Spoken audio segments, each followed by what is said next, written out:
Habari za wakati huu mtazamaji wa Ayoma Media ambaye unatufuatilia kupitia mitandao yetu ya kijamii kule YouTube, Instagram pamoja na YouTube tunapatikana kama Ayoma Media. Taarifa za kuelekea mchezo wa dabi ya Kariakoo tayari ziko katika mitandao mbalimbali ya kijamii ikiwemo kwenye page ya Ligi Kuu Soka Tanzania Bara. Na watu wengi walikuwa wakisubiri taarifa ya nani ambaye atakuwa Pirato wa dabi katika mchezo huo tarehe 25 pale katika uwanja wa Benjamin Mkapa. Lakini hatimaye tayari waamuzi wametangazwa na seti nzima ya waamuzi tayari imeshatolewa, na mwamuzi ambaye atasimama katika dimba la katikati au atasimamia sheria 17 za mchezo ni Amin Mohamed kutokea kule nchini Egypt, lakini pia pamoja na wasaidizi wake watokea huko nchini Misri. Tumepata wasawa kumtafuta mwenyekiti wa kamati ya waamuzi ndugu Nasoro asueleze kinagaubaga nini ambacho kimepelekea wao kutafuta waamuzi kutoka nje. Lakini je, sheria zetu zinasemaje kuhusiana na tukio hilo la ligi yetu sasa kwenye mchezo wa dabi kutumia waamuzi kutoka nchi nyingine? Bosi, habari yako? Naam, habari asubuhi. Salama za kwako?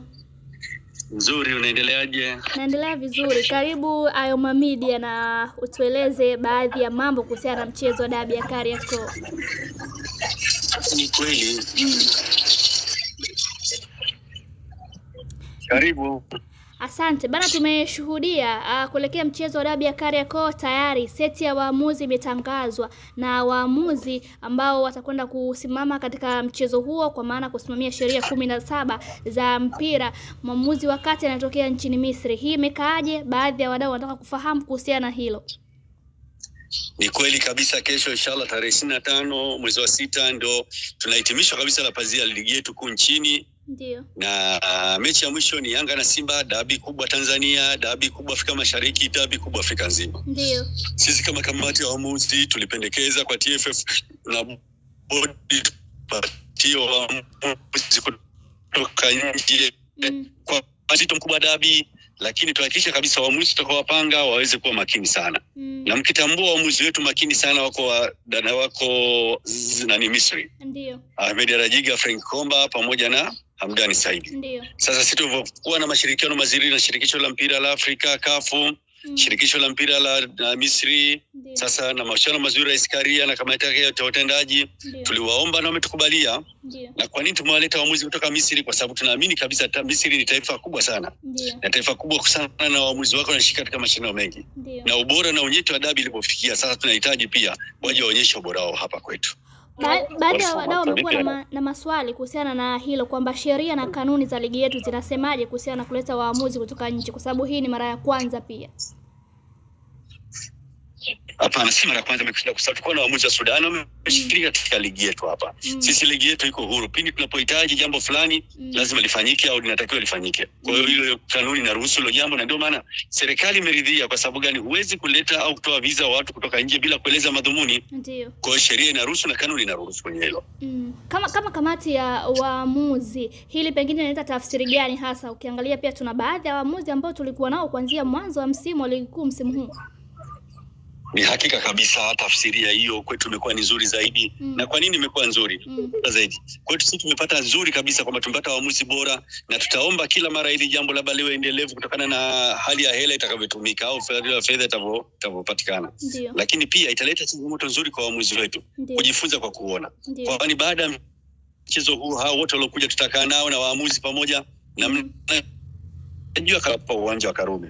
Kwa hiyo itabada nafasi nzuri ya kuzungumza nao na kushiriki nao kimazoezi, pia kushiriki nao katika kuhamasishana au kuelimishana namna gani kwa waamuzi hao hivyo. Kwa hiyo faida kwetu ni bora zaidi kuliko hasara ambayo unafikiria watu. Pengine pressure ya dabi ndio imepelekea hili pia mwenyekiti?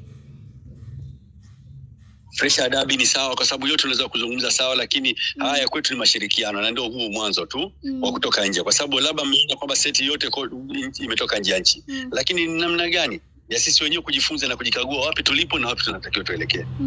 Neno lako kwa wadau kuelekea katika mchezo huo sasa, lakini pia kwa waamuzi wetu cha kujifunza mara baada ya nyie kutuletea waamuzi kutoka nje?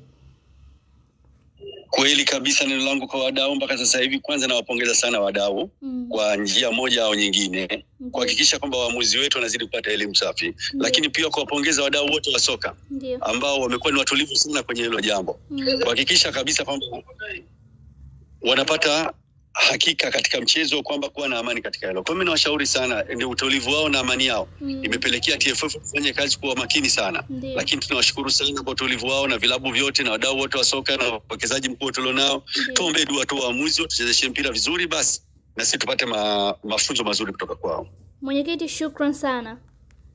Nakushukuru sana, asubuhi njema. Asante sana. Tulikuwa tukizungumza na mwenyekiti wa kamati ya waamuzi Nasoro Hamduni akielezea namna ambavyo TFF imefanya maamuzi kwa kushirikiana na bodi ya ligi kuwaleta waamuzi kutoka nchini Misri kwa ajili ya kuja kusimamia sheria 17 za mchezo wa soka katika mchezo wa ligi kuu soka Tanzania bara, ambapo Young Africans sasa anakwenda kumkaribisha Simba pale katika uwanja wa Benjamin Mkapa majira saa 11 kamili za jioni. Na mchezo huo ndio mchezo ambao unakwenda kutufungia pazia la ligi kuu soka Tanzania bara msimu huu, na ndio mchezo ambao unakwenda kuamua nani ni bingwa wa ligi kuu msimu huu.